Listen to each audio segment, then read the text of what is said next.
पांचजन्य के डिजिटल मंच पर आज एक बार फिर आप सभी का स्वागत है।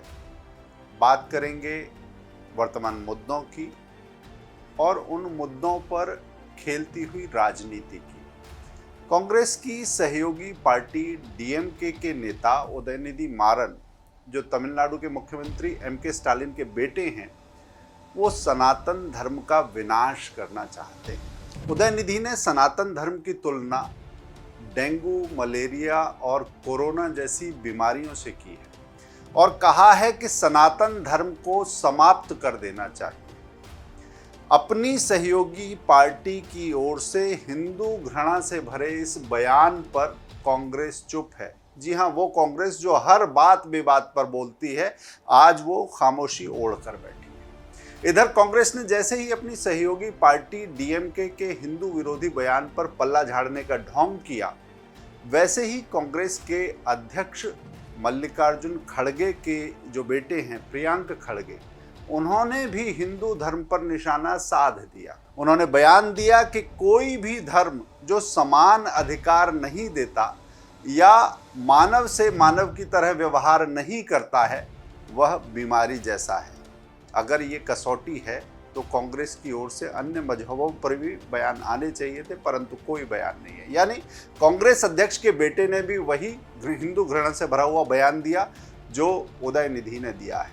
एक बार को ऐसा लग सकता है कि ये दक्षिण भारत की राजनीति का खेल है जो लंबे समय से हिंदू विरोध पर पाली जा रही है, लेकिन कांग्रेस पार्टी का हिंदू विरोध राज्यों की सीमाओं में कभी सिमटा नहीं रहा है। जी हाँ, वो एक राज्य दो राज्य नहीं, वो हर जगह फैला हुआ है, सर्वत्र व्याप्त है। हाल ही में हरियाणा के गृह मंत्री अनिल विज ने विधानसभा में कहा है कि नूह में जो हिंदू विरोधी हिंसा हुई है, उसके संबंध में अब तक जो जांच हुई है, उससे पता चला है कि इस हिंसा के पीछे भी कांग्रेस का हाथ था। देखने में ये समाचार किसी विशाल जलाशय में तैरते हुए एक तिनके की तरह लगता है, क्योंकि हिंदू विरोधी हिंसा के और उस हिंसा में कांग्रेस की भागीदारी के अब तक अनगिनत असंख्य प्रकरण हो चुके हैं। कांग्रेस पर किसी तरह का भ्रष्टाचार का आरोप लगना भी एक सामान्य सी बात बन चुका है, किंतु इससे भी बड़ी चिंता की बात यह है कि हिंदुओं को, हिंदुओं के आराध्यों को, हिंदुत्व को और इस देश की संस्कृति को भला बुरा कहना, नीचा दिखाना, उसके विरुद्ध शाब्दिक भौतिक हिंसा कांग्रेस के लिए एक सामान्य बात हो चुकी है। कांग्रेस ऐसा बर्ताव कर रही है कि हिंदुत्व के साथ यही व्यवहार किया जाना चाहिए। हाल ही में कांग्रेस के वरिष्ठ नेता और पूर्व राज्यपाल अजीज कुरैशी ने जय गंगा मैया, जय नर्मदा ऐसे नारे को डूब मरने की बात कहा है। अपने भाषण में कुरैशी ने हिंदुओं को जो धमकी दी है वो बेहद आपत्तिजनक है। हालांकि ऐसा पहली बार नहीं हुआ है। कांग्रेस पार्टी और उसके नेता कई मौकों पर श्री राम के अस्तित्व पर सवाल उठाकर हिंदुओं की जनभावनाओं को ठेस पहुंचाते रहे। कांग्रेस के एक अन्य वरिष्ठ नेता राशिद अल्वी को इस बात पर आपत्ति है कि चंद्रयान के अवतरण की जो जगह है, जो अवतरण बिंदु है, उसका नाम शिव शक्ति क्यों रखा गया है।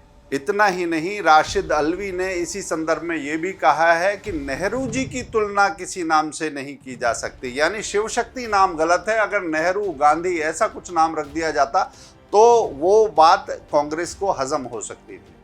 अब सवाल ये है कि चाटुकारिता की पुस्तक का ये अध्याय आखिर कहना क्या चाहता है।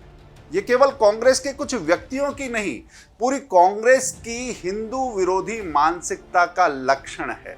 कुछ समय पहले ही रॉ के पूर्व विशेष निदेशक अमर भूषण की एक पुस्तक थी, इनसाइड नेपाल, वो प्रकाशित हुई थी। इस पुस्तक के अनुसार नेपाल के हिंदू राष्ट्र का जो दर्जा था उसे राजीव गांधी ने नष्ट किया था। उस खेल के पीछे राजीव गांधी थे और नेपाल के हिंदू शाही परिवार को उखाड़कर वामपंथियों और चीन के लिए सत्ता पाने का मार्ग उन्होंने प्रशस्त किया था।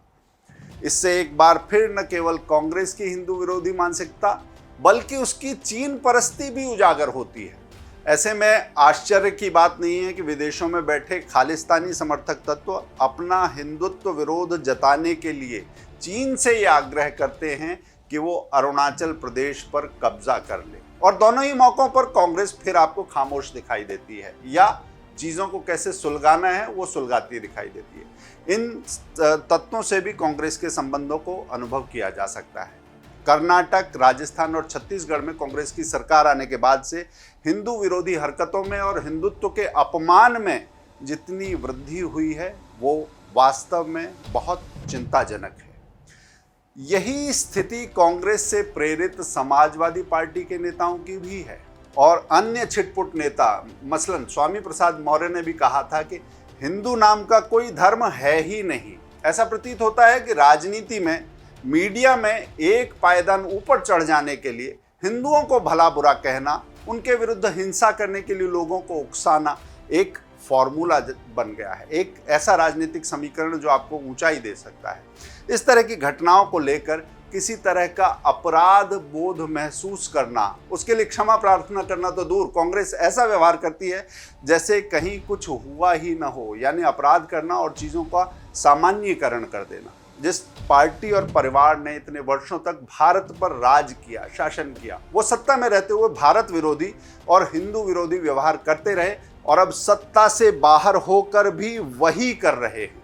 हिंदुत्व विरोधी ये हरकतें भारत से गद्दारी के अलावा कुछ नहीं है। प्रश्न ये नहीं है कि हिंदुत्व कितने करोड़ लोगों की जीवन शैली अथवा उनकी आस्था है, प्रश्न संख्या का है ही नहीं, प्रश्न आत्मसम्मान का है। ये एक सामान्य सी समझ की बात है कि अगर किसी देश की आत्मा के साथ खिलवाड़ किया जाएगा तो वो देश भी किसी दिन अपने इस अपमान का प्रतिकार करने के लिए बाध्य होगा। स्पष्ट है कि कांग्रेस और उस जैसे तत्व न केवल आग से खेल रहे हैं, बल्कि उन्हें इस देश की जनता की, देश की प्रतिष्ठा की, देश की आत्मा की जरा भी चिंता नहीं है। हिंदुत्व को ललकारने वाली इस राजनीति को पता होना चाहिए कि हिंदुत्व और हिंदू कोई रेत का ढेर नहीं है जिसे ठोकर मारने पर चोट नहीं लगेगी। ये इस देश की आधारशिला है, नींव का पत्थर। इस देश पर आघात करने वालों का धराशायी होना तय है। आज के लिए बस इतना ही, फिर मिलेंगे पांचजन्य के इसी डिजिटल मंच पर। तब तक के लिए आज्ञा, नमस्कार।